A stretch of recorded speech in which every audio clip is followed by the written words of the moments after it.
মাঝরাতে হঠাৎই শত্রুপক্ষের বোমা বিস্ফোরণ। ইরানের নাতাঞ্জ, ফোর্দো আর ইস্ফাহানের মতো গুরুত্বপূর্ণ পারমাণবিক স্থাপনাগুলোতে আঘাত হানে ইসরায়েল।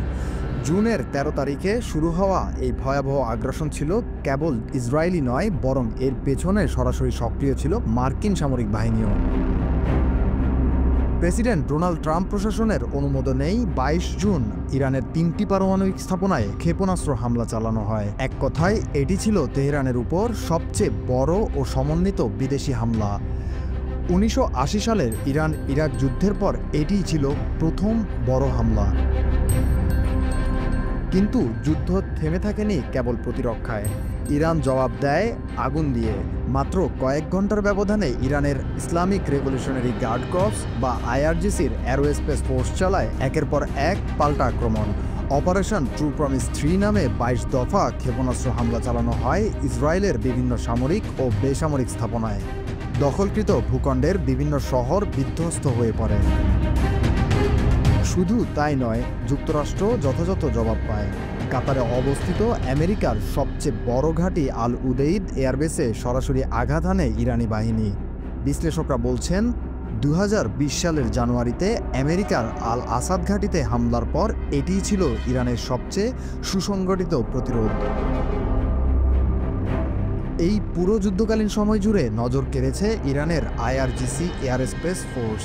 সম্প্রতি তাদের সম্মানে আয়োজিত এক অনুষ্ঠানে ইরানের সশস্ত্র বাহিনীর chief of staff major general Abdur Rahim Musavi বলেন, শত্রুদের গলায় ও বাহুতে আঘাত এনেছে আমাদের ধারালো তরবারি। আল্লাহর অনুগ্রহে এই বিজয় এসেছে।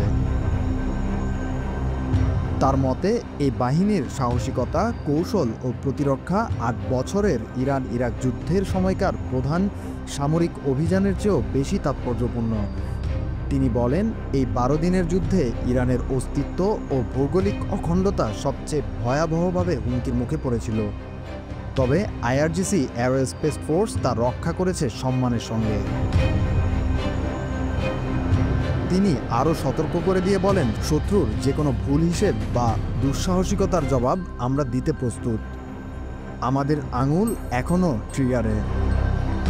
অন্যদিকে আন্তর্জাতিক মহলে এই যুদ্ধের প্রতিক্রিয়া ছিল মিশ্র। চীন, রাশিয়া ও ব্রাজিল উভয় পক্ষকে শান্ত থাকার আহ্বান জানালেও যুক্তরাষ্ট্র ও ইসরায়েলের জোটপন্থীরা ইরানের প্রতিক্রিয়াকে বাড়াবাড়ি বলে বর্ণনা করেছে। তবে ট্রাম্প প্রশাসন সরাসরি স্বীকার করে যে তারা ইরানের পারমাণবিক সক্ষমতা নষ্ট করতে চায় যে কোনো মূল্যে।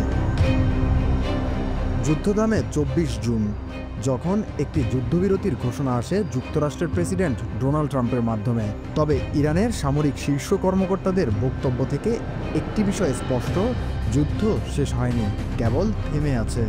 এবং এই বিরতি হয়তো আসন্ন আরও বড় সংঘাতের এক যুদ্ধবিরতি মাত্র।